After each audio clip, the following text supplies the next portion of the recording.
Una bienvenida muy especial para todos ustedes, queridos hermanos, a este curso bíblico católico, donde ya vamos por el tema número 5 de este segundo nivel, donde vamos a tratar la segunda sección del libro del Génesis.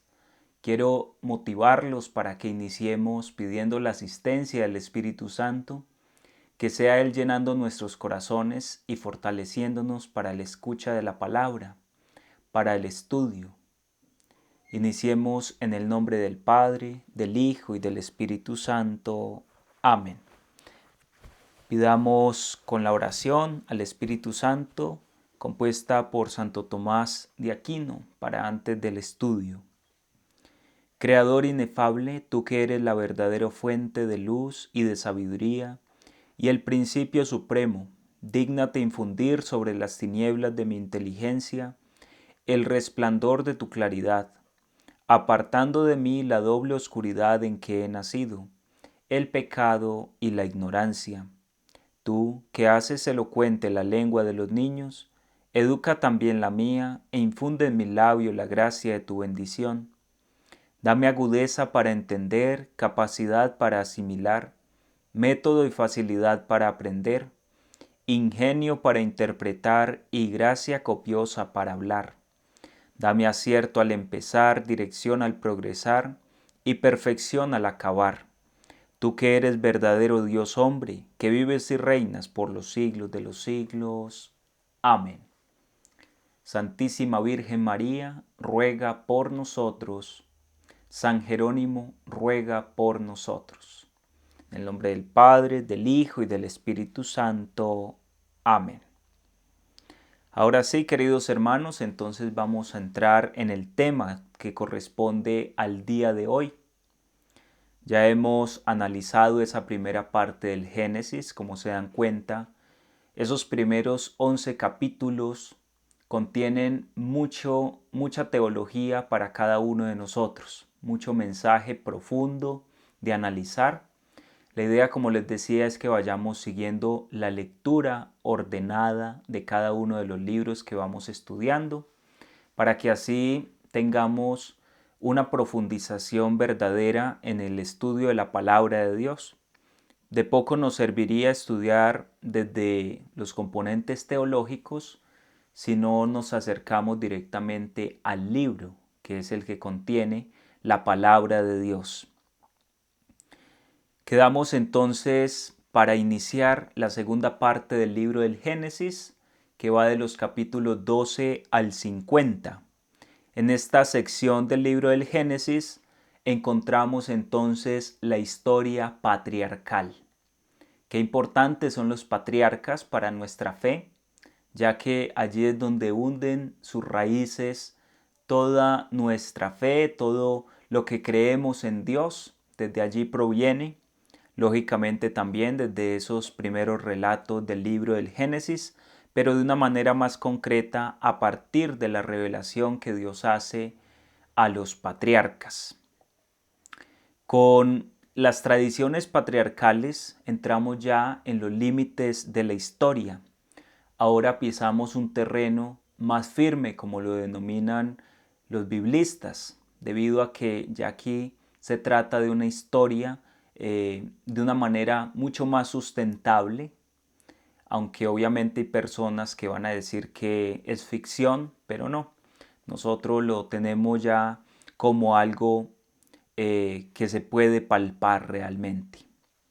Todos los autores están de acuerdo en esto, en que ya el ciclo patriarcal es un género histórico especial, obviamente que no coincide con todos los patrones de historia como se considera actualmente, con todos los cánones de la historia moderna, debido a que es una historia narrada que nos separa en gran tiempo desde los acontecimientos que allí se nos narran. Vamos a mirar el marco cronológico de los patriarcas, donde los podemos ubicar cronológicamente, en qué época. Los autores coinciden en colocar la historia de los patriarcas en la primera mitad del segundo milenio antes de Cristo. Es decir, que las fechas que más se proponen por parte de los autores, se puede hablar de una historia entre los siglos XIX y XVIII a.C. o XIX al XIV a.C. Básicamente esa es la época patriarcal. Así es como la arqueología bíblica también nos ayuda a sustentar cada una de estas cosas con sus hallazgos y poder datar más o menos a qué siglo corresponde la historia de los patriarcas. Esta historia de los patriarcas comprende los capítulos, como ya hemos dicho, del 12 al 50 del libro del Génesis. Según una serie de documentos extrabíblicos, podemos ubicar esta historia en los siglos que ya hemos dicho, siglo XIX al siglo XIV a.C. Es decir, que estamos hablando de unos 1800, 1700 años antes de Cristo. Realmente es bastante. Estos documentos nos hablan de la emigración de pueblos, tribus y clanes nómadas de Oriente Medio hacia el norte asiático y luego a Palestina en estas fechas. Por lo tanto, los documentos extrabíblicos coinciden en que esas migraciones que hicieron aquellos patriarcas se datan en esta época. Los lugares en que se desarrollan estos hechos son Ur de Caldea, la Baja Mesopotamia, Aram, Alta Mesopotamia, Palestina, Tierra Santa o Tierra Prometida, Canaán o País de Israel y Egipto. Esa es más o menos la ubicación geográfica que tenemos de los hechos que vamos a contemplar en esta segunda parte del libro del Génesis. Los personajes con una historiosidad más o menos demostrable son los siguientes, los que más podemos decir que realmente sí existieron y que no hacen parte pues como tal de el hilo conductor de todos los datos que el autor sagrado va dando para ir completando la historia, sino que estos personajes realmente tienen historicidad. Estamos hablando entonces en primer lugar de Abraham como el primer patriarca, de Lot, su sobrino, de Sara, esposa de Abraham, y de Agar, la esclava de Sara, de Isaac e Ismael, que son los dos hijos de Abraham. Ismael se convierte en el padre de los árabes, también Esaú, padre de los edomitas. Hablamos también de Jacob o Israel. Ustedes saben que Isaac tuvo dos hijos que como tal se contempla Esaú y Jacob. Y Jacob tuvo 12 hijos, de los que surgen las 12 tribus de Israel. Esos son más o menos los personajes, los más importantes de esta segunda parte del libro del Génesis. La segunda parte del libro del Génesis narra la historia de los antepasados del pueblo de Israel, es decir, los patriarcas. Historia de los orígenes, historia de los patriarcas. Así se divide a grandes rasgos el libro del Génesis. Esta segunda parte se puede dividir en tres grandes ciclos que comprenden. En primer momento, la historia de Abraham. En un segundo momento, la historia de Isaac y de Jacob. Y en un tercer momento, la historia de los hijos de Jacob, es decir, de José y sus hermanos. Tres ciclos como tal en esta segunda parte del Génesis que corresponde pues a esos Toledot, a esas listas de generaciones o como tal a estos personajes más importantes, protagonistas como tal de la segunda parte del libro del Génesis. Abraham, Isaac y Jacob, luego los hijos de Jacob y José, que son los que componen las 12 tribus de Israel. Esa primera parte va del libro del Génesis capítulo 11 hasta el capítulo 18, luego la historia de Isaac y de Jacob, capítulo 25, también la historia de Jacob se entrelaza con la historia de los hijos hasta el capítulo 43, y la historia de los hijos de Jacob, José y sus hermanos, va del capítulo 37 al capítulo 50 del libro del Génesis. La Biblia tiene una característica muy especial y es su dimensión teológica. La línea teológica va encaminando toda la historia de los patriarcas hacia los herederos de la promesa. Por eso se enfoca en los hijos de Jacob.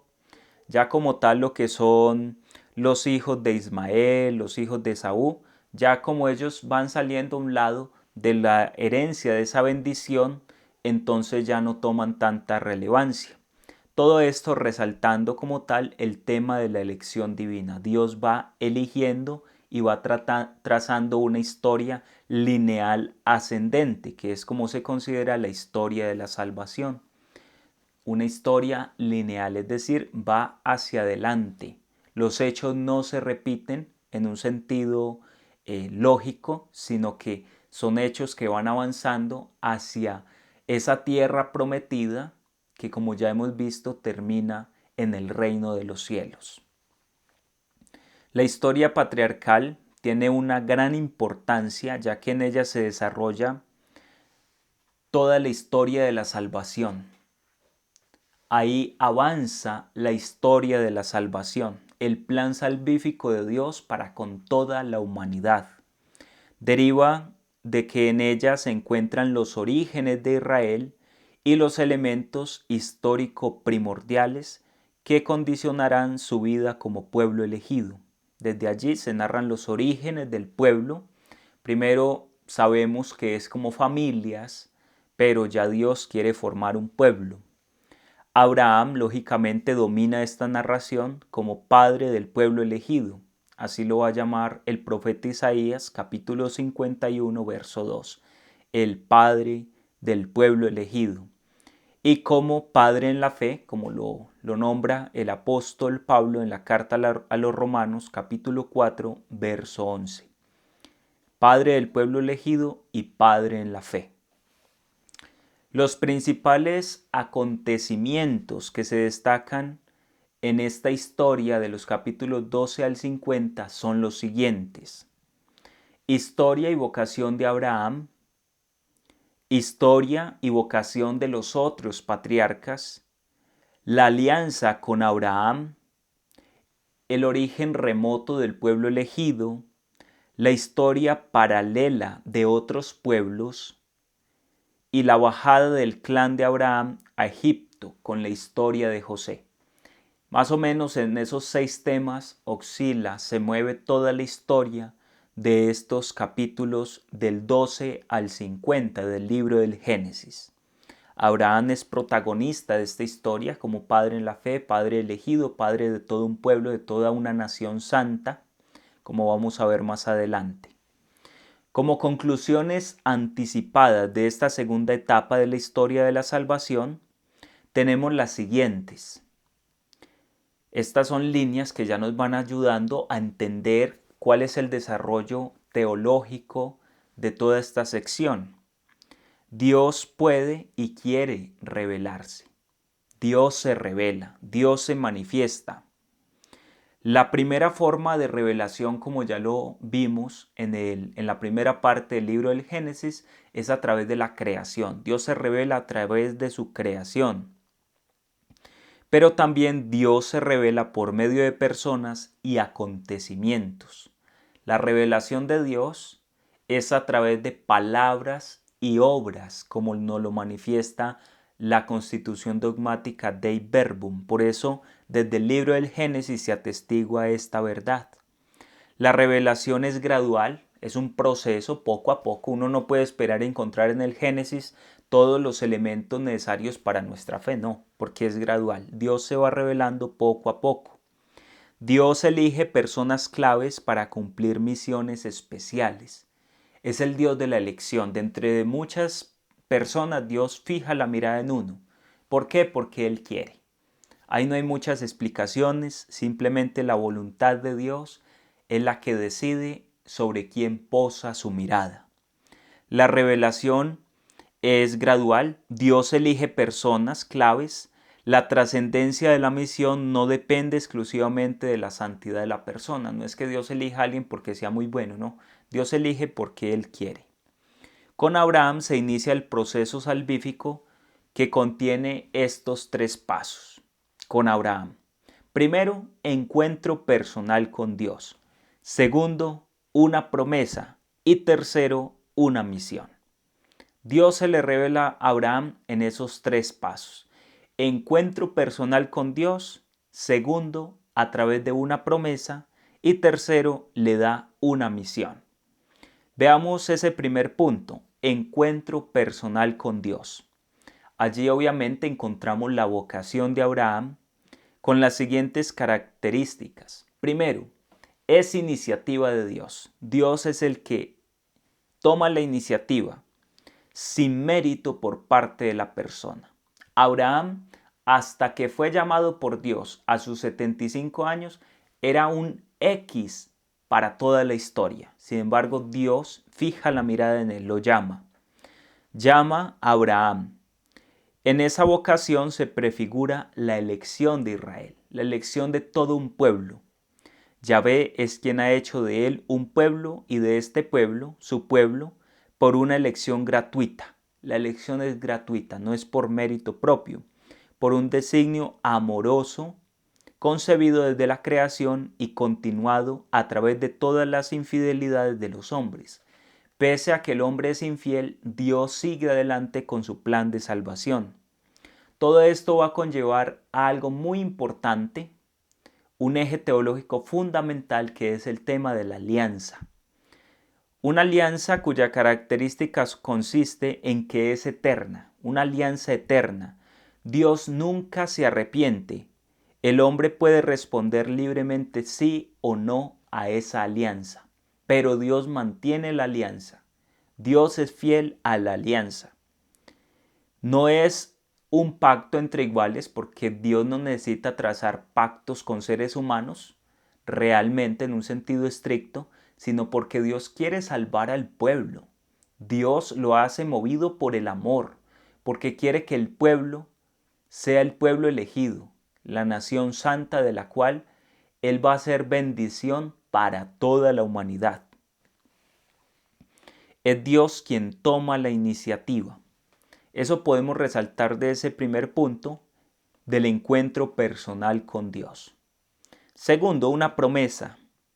La promesa es el dinamismo que sostiene toda la historia de la salvación. Todos los personajes, todos los hechos, todos los acontecimientos giran en torno a las promesas de Dios. De hecho, nosotros estamos aquí estudiando la Sagrada Escritura porque confiamos en la promesa de Dios. Mire cómo es de fuerte la teología de la promesa que ya redunda desde la vocación y la historia de Abraham. Esta promesa es el motor de toda la misión. La promesa es hecha en primera instancia a Abraham. Es renovada en Isaac y en Jacob y luego a sus hijos y de allí a todos los descendientes de las 12 tribus de Israel. Es decir, que alcanza a todos los que son nacidos de estos pueblos, de estas tribus. Esta promesa se refiere inmediatamente a la posesión del país en que vivieron los patriarcas, la tierra prometida. Pero esta promesa es mucho más que la herencia de una tierra. Significa que existen entre Israel y el Dios de los padres relaciones especiales, una relación única, porque es el Dios personal que elige al pueblo y se establece una alianza de amor, de cercanía. Entonces esa promesa es mucho más que la promesa de una tierra. La bendición se concreta en una doble promesa, una gran descendencia y una tierra propia. Esas son las promesas que Dios le hace a Abraham. Haré de ti una gran nación y te daré una tierra que emana leche y miel. Es la doble dimensión de la promesa, pero ya sabemos que esa promesa va mucho más allá. Abraham era feliz caminando tras esa promesa, pero no sabía que Dios tenía cosas mucho más grandes preparadas para él y para toda su descendencia, de la cual nosotros somos partícipes porque somos herederos de las promesas hechas a Abraham, no por los vínculos de la carne, sino por los vínculos de la fe, porque por la fe somos engendrados como parte de esa nación santa. Eso es maravilloso, queridos hermanos, tenerlo a la vista. Tercero, una misión. En esa llamada de Abraham, primero, un encuentro personal con Dios, segundo, una promesa y tercero, una misión. La misión se expresa con estas palabras: sé tú una bendición, por ti se bendecirán todos los linajes de la tierra. Génesis 12, versículo 2 y versículo 3. Dice el Señor: bendeciré a quienes te bendigan y maldeciré a quienes te maldigan. Por ti se bendecirán todos los linajes de la tierra. Es decir, que Dios elige en Abraham una familia para formar un pueblo que tiene la misión de ser bendición. La misión de Abraham es ser una bendición, es decir, ser custodio de la bendición que él ha recibido por parte de Dios y llevarla adelante, que nada se interponga frente a la bendición y al plan de Dios, porque a través de ese pueblo serán bendecidas todas las naciones, todos los linajes de la tierra en una persona, en Abraham. Abraham es entonces el responsable de la salvación de todos los pueblos, si podemos decirlo de ese modo. Abraham y su numerosa descendencia van a construir un pueblo especial, el pueblo de Dios, con la misión de llevar a la salvación a todos los demás pueblos. Esto ya es toda la interpretación que se hace, porque desde allí brota realidades maravillosas para cada uno de nosotros. Dios le cambia el nombre por Abraham, que significa padre de multitudes. Ustedes saben que primero se llamaba Abraham cuando lo llamó y luego le cambia el nombre. En la Sagrada Escritura el cambio de nombre va ligado a la misión. Uno iba caminando por un camino, el Señor lo llama, le cambia de nombre, le cambia de misión, le cambia de proyecto. Cada vez que vemos en la Biblia un cambio de nombre es porque Dios da una misión y el nombre va ligado a la misión. Por eso, Abraham significa padre de multitudes. Qué importante es saber elegir los nombres que le vamos a poner a los hijos. Es muy importante porque eso designa la misión de la persona. Así como Dios crea por amor, por su propia iniciativa, de igual forma decide entablar una alianza con un hombre y con su pueblo, y el compromiso o la condición para el pueblo es que sea fiel a esa alianza. Ya desde Abraham se empieza a establecer alianza. La palabra de Dios siempre nos presenta como este pacto o alianza que Dios hizo con Abraham se va a cumplir de generación en generación. No es solamente para él, sino que esto va de generación en generación. Es así como nos muestra una serie de prodigios en los que podemos ver claramente la intervención de Dios. Como el hecho de que Abraham, siendo ya viejo, pudiera concebir a su hijo Ismael, pero al hijo sobre todo de la promesa, Isaac.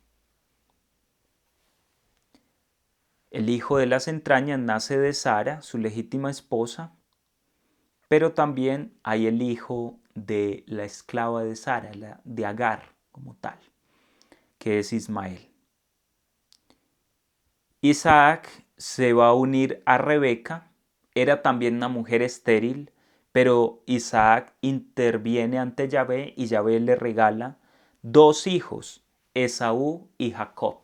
El uno, dice la palabra de Dios, nació tomado del tobillo del otro. Es una historia increíble.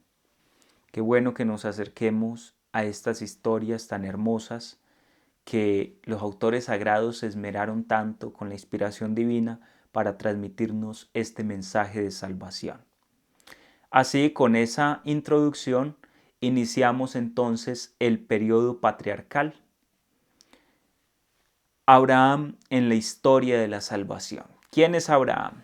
Primero, es llamado Abraham. Nació hacia el año 1850 a.C., aproximadamente, siglo XIX a.C., en Ur de los Caldeos, capital de Sumer. Ur tenía su propio sigurat, es decir, una torre escalonada dedicada al dios Sin y a su consorte Ningal. Es decir, que Abraham es tomado de medio de un pueblo que practicaba la idolatría. Lo primero que hace Abraham es renunciar a los ídolos para seguir al Dios Todopoderoso. Este sigurat es el mejor conservado de todos los de Mesopotamia. Estamos en los tiempos de las glorias de Hammurabi, rey de la Babilonia antigua. Se ubica más o menos en esa época. La vocación de Abraham nos es relatada hermosamente desde el capítulo 12 del libro del Génesis. Y todo su itinerario histórico desde aquí hasta el capítulo 25 del mismo libro. Toda la historia de Abraham va del capítulo 12 al capítulo 25. Que es donde ya empezamos a encontrar el resto de las historias en la Sagrada Escritura. Qué bueno es que ustedes tengan la Biblia a mano y puedan ir siguiendo cada uno de los textos que vamos nombrando aquí. Ya en el capítulo 25 se habla de la descendencia de Keturá y de la muerte de Abraham.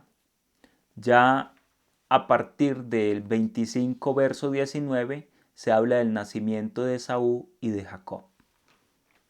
Bueno, entonces estábamos hablando que esto va hasta el capítulo 25, lo que narra sobre todo la vocación de Abraham.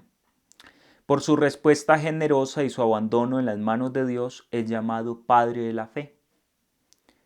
La descendencia de Abraham con Agar, la esclava egipcia, nació Ismael, y de Abraham y Sara, su esposa, nació Isaac, el hijo de la promesa.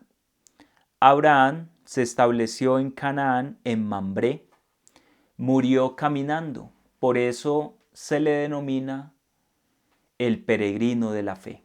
Abraham es el peregrino de la fe, murió caminando. Murió tras una promesa, una tierra, pudo ver a sus hijos, pudo ver su descendencia, pero como tal no pudo poseer la tierra. Esta ya va a ser tarea más adelante de Josué y después de los reyes también. El hilo conductor de la historia de Abraham son la vocación y las promesas. La vocación de Abraham y su apertura al plan de Dios. Vamos a mirar la vocación de Abraham y su apertura al plan de Dios. En la historia patriarcal hay un evento que surge como punto central de referencia: la llamada de Abraham por parte de Dios. Hay un antes y un después frente a la vocación de Abraham. La vocación de Abraham es fundamental dentro de toda la teología bíblica. Marca el punto de referencia desde donde inicia un llamado especial, un llamado particular. Sin embargo, pues desde los primeros 11 capítulos del Génesis, esa promesa de Dios de acompañar a su pueblo, de elegir, va acompañada de la bendición, pero en Abraham es donde ya se pone como tal ese cimiento. Según el relato bíblico, Dios, en su designio amoroso y providencial, elige a Abraham y le da un mandato preciso. Génesis 12:1. Yahvé dijo a Abraham: vete de tu tierra, de tu patria y de la casa de tu padre, a la tierra que yo te mostraré. Vete, sal, lo desacomoda. Así inicia la vocación y el llamado de Abraham. Dios le llama para una misión concreta. De ti haré una gran nación. Le dice que lo bendecirá, engrandecerá su nombre y sé tú una bendición. La misión de Abraham es ser una bendición. Qué hermoso eso. Desde este momento la llamada divina orienta toda la vida del patriarca y en Abraham y su descendencia toda la historia de la salvación. La vocación de Abraham marca un hito en la historia de la salvación. Orienta toda su vida, orienta todos sus pasos, orienta todo lo que este patriarca hace de aquí en adelante, la llamada de Dios. Es llamado, como les decía, a sus 75 años, siguiendo el mandato divino.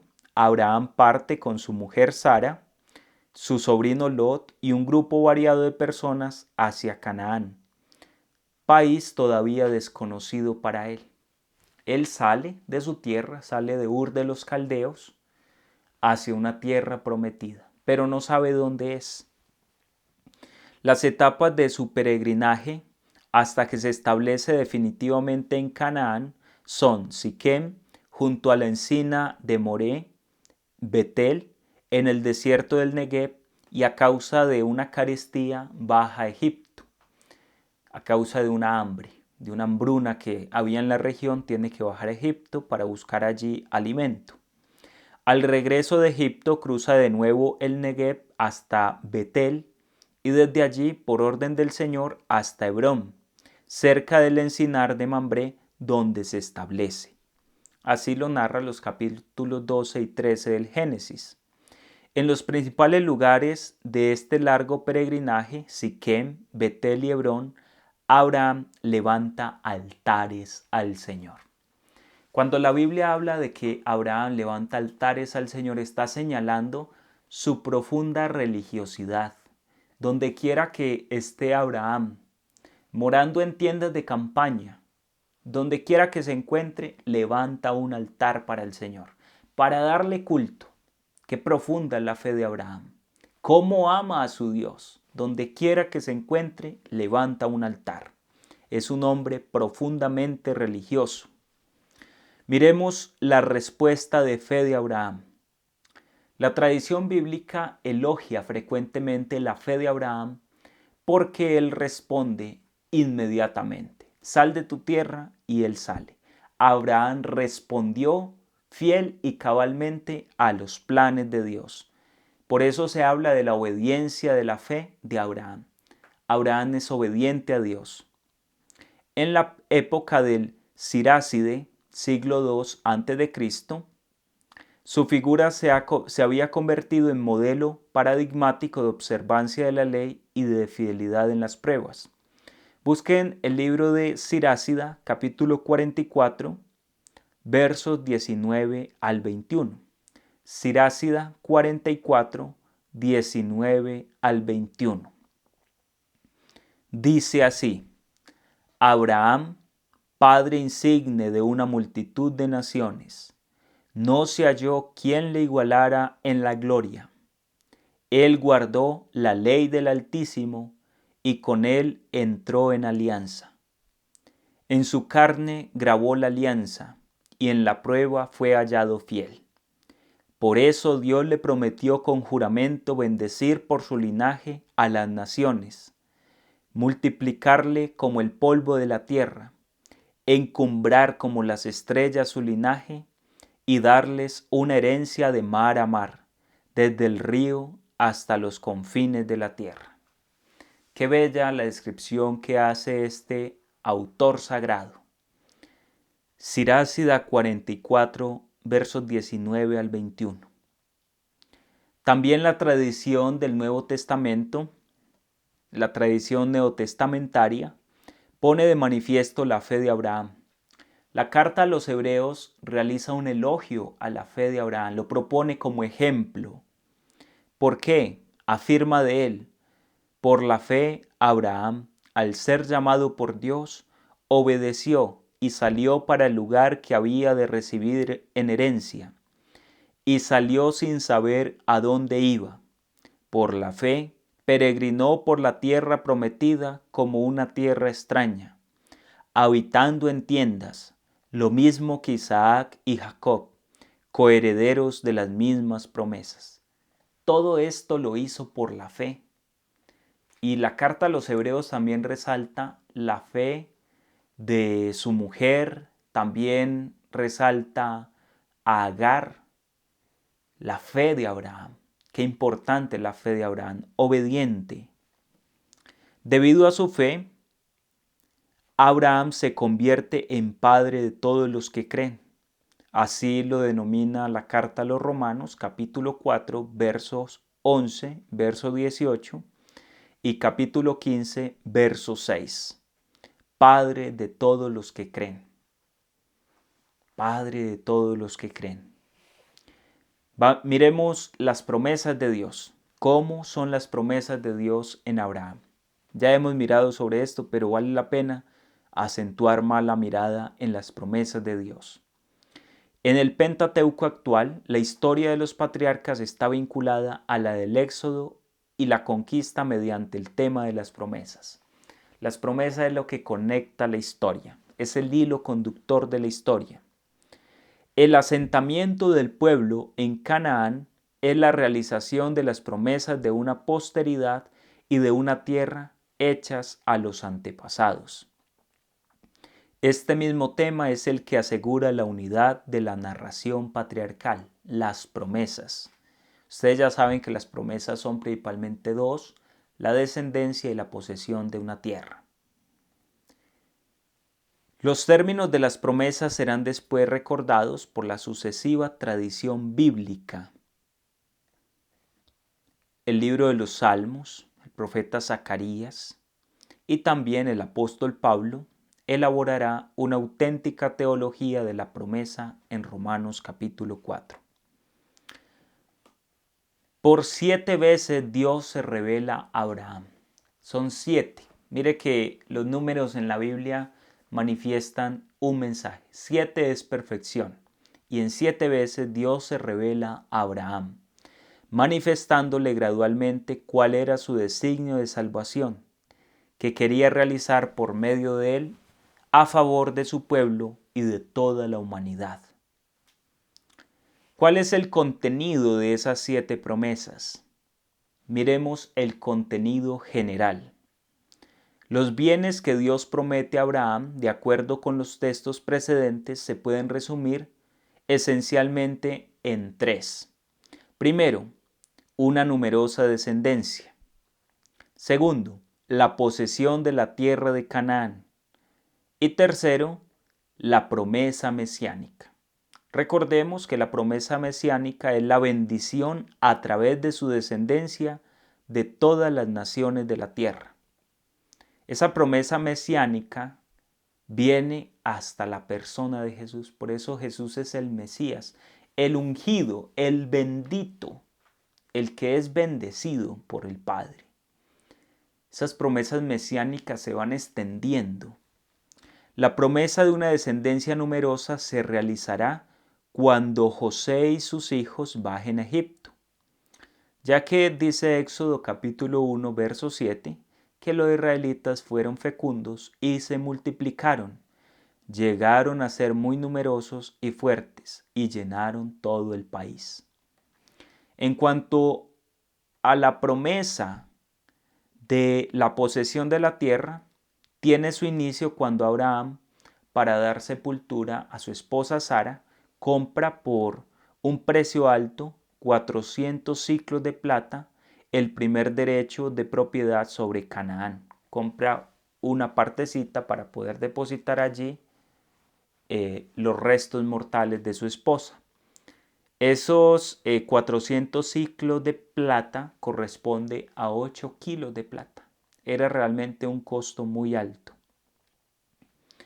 La posesión definitiva tendrá lugar con la conquista de la tierra prometida, emprendida por Josué y más adelante, con el pleno dominio sobre ella durante los reinados de David y Salomón. Esa promesa se da mucho tiempo después, el cumplimiento como tal. Las promesas divinas se filtran como el agua por todas las narraciones patriarcales. La promesa de un hijo, promesa de unos descendientes, la promesa de una tierra, la promesa de asistencia, de acompañamiento, de que Dios estará acompañando, bendiciendo, proveyendo. Esa providencia divina, esa promesa de asistencia y la promesa de bendición.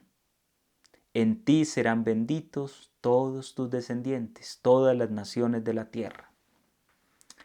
La alianza de Dios con Abraham. Las promesas de Dios a Abraham sobre la tierra y la descendencia fueron renovadas en el contexto de una alianza que Dios quiso establecer con el patriarca, de la que se habla en el capítulo 15 y el capítulo 17. Las promesas divinas y la alianza son renovadas. El capítulo 15 del Génesis y capítulo 17. Esa alianza es un tema muy importante, se va renovando. Esto se expresa en varios pasajes que en general responden a diversas fuentes, pero que coinciden en lo esencial, la tierra y la descendencia. La mención de una alianza en el capítulo 15 es otra versión de la alianza y cambio de nombre. Ahí en el capítulo 17 se le cambia el nombre de Abraham a Abraham. Le cambia el nombre. Qué importante en la teología es ese cambio de nombre. Dice Génesis 17:5, no te llamarás más Abraham, sino que tu nombre será Abraham, pues te he constituido padre de muchedumbres de pueblos. Se renueva esa alianza, esas promesas, y se ratifica con el signo de la alianza es la circuncisión. Desde allí, desde el Génesis, aparece la teología de la circuncisión, que pasa a ser el signo de pertenencia al pueblo de Israel. De modo análogo, como Dios pactó una alianza con Noé y el signo visible fue el arco iris, la alianza que Dios traza con Abraham, el signo visible es la circuncisión, sobre todo de los primogénitos, de los varones, la circuncisión en la carne. En algunos de los pueblos primitivos, la circuncisión era un rito precedente al matrimonio. Con Abraham se convierte en un rito de pertenencia a un pueblo que es heredero de una promesa. Dice, y estableceré mi alianza entre nosotros dos y con tu descendencia después de ti, de generación en generación, una alianza eterna, de ser yo el Dios tuyo y el de tu posteridad. Eso lo dice 17:7, versículo 7. De generación en generación. Es decir, que Dios mantiene la alianza y se pacta a través del signo concreto de la circuncisión a los 8 días de que nace el varón. Así lo enuncia el libro del Génesis. Luego, con esta historia de Abraham, se habla de Abraham y Sara en Egipto, devolviéndonos un poco. En el capítulo 12, los versos del 10 al 20. Quiero resaltar este pasaje de la bajada de Abraham y Sara a Egipto, consecuencia de una carestía o de una hambruna, porque allí se deja ver también que Abraham no era un hombre perfecto. Era el padre de la fe, pero cometía errores, cometía pecados. En este episodio los personajes centrales son Abraham y Yahvé. Sara tiene un desempeño tan pasivo que ni siquiera les dada la palabra. Allí aparece también el faraón, que es víctima de un engaño realizado por Abraham.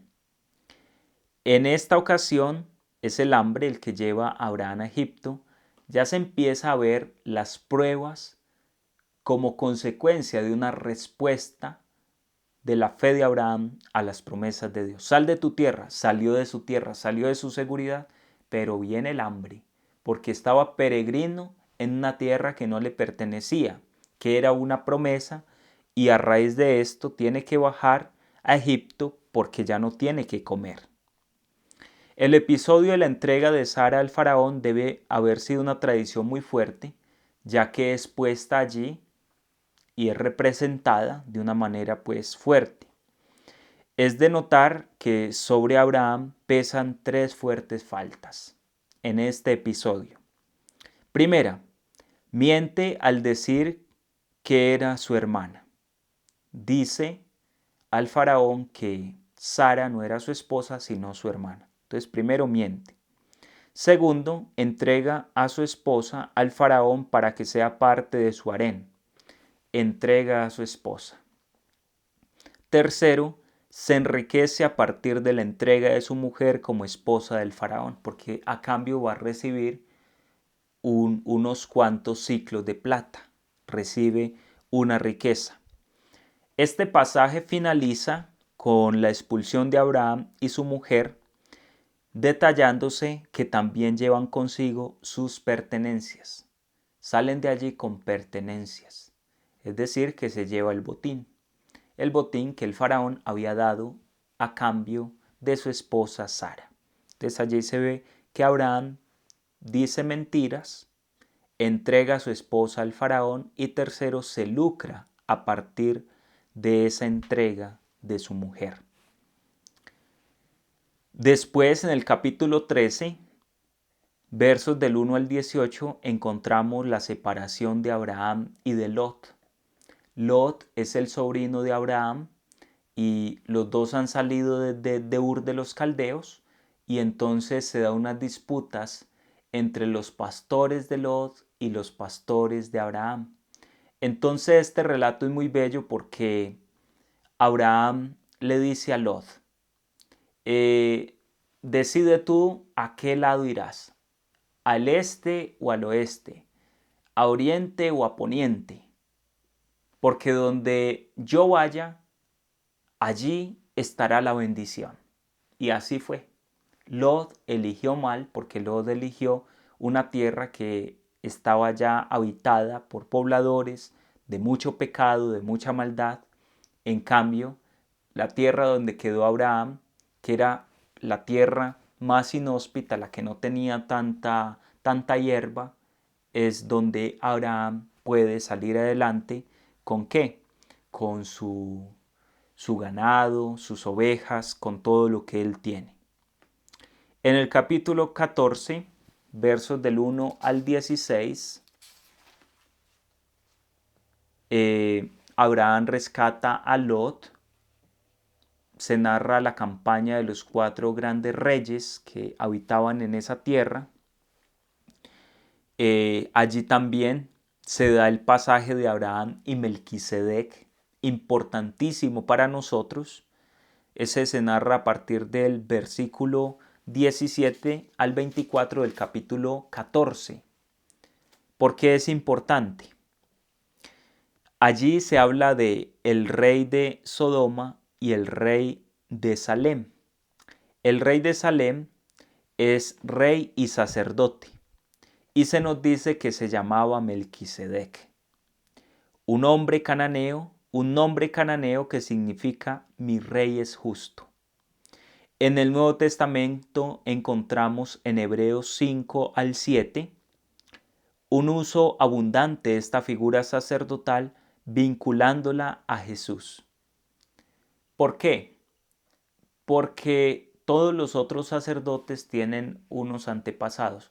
El sacerdocio de Melquisedec no se conoce su origen es divino, como el sacerdocio de Jesús.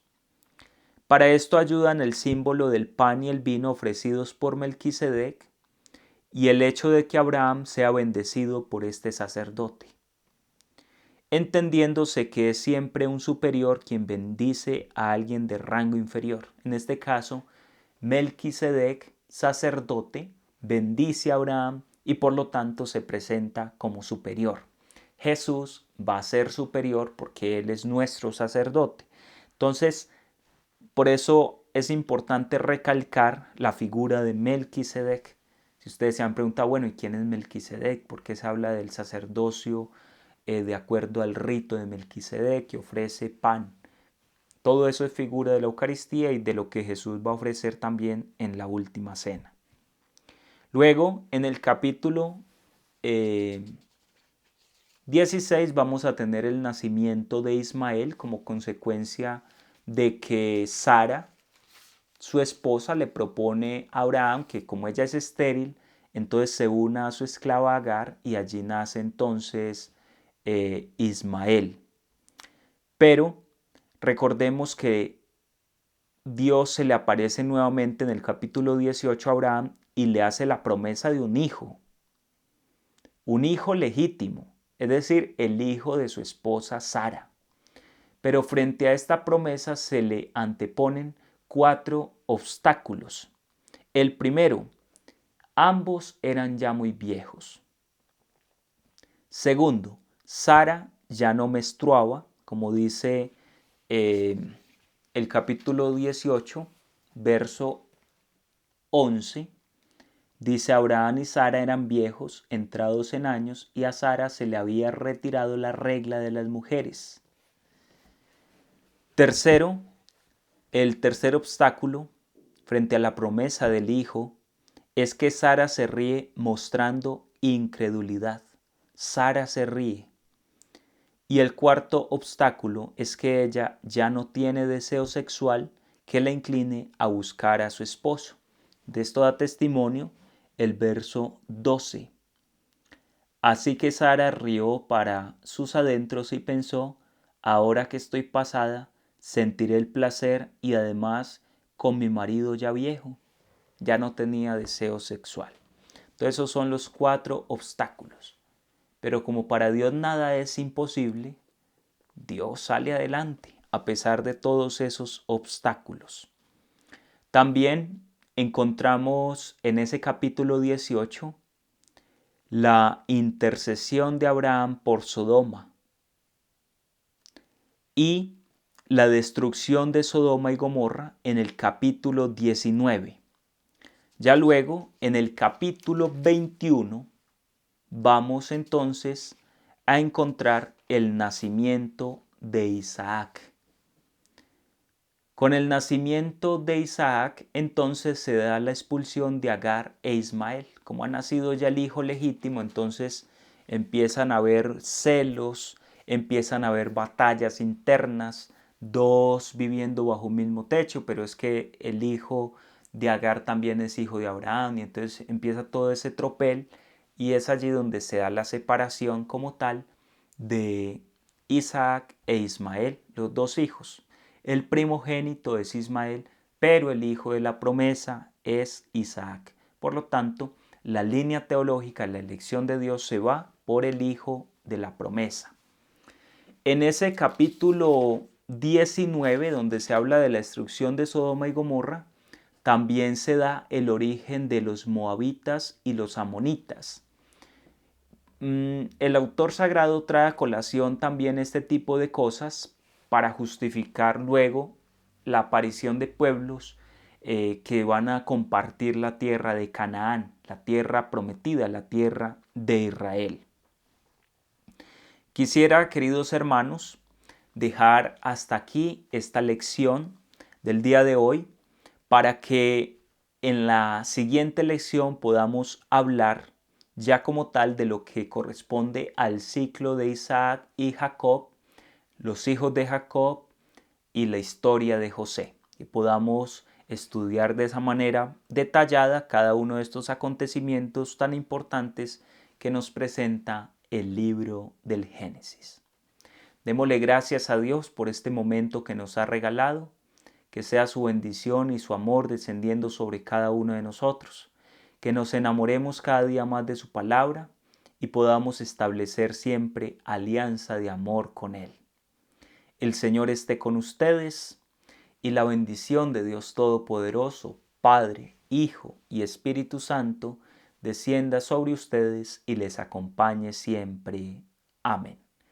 Bendiciones para todos. Recuerden que si este contenido les es de su agrado, siente que les sirve para su crecimiento espiritual, para su crecimiento en la doctrina, pueden darle me gusta y también compartirlo. Quizá le pueda servir a otras personas. Que Dios les bendiga.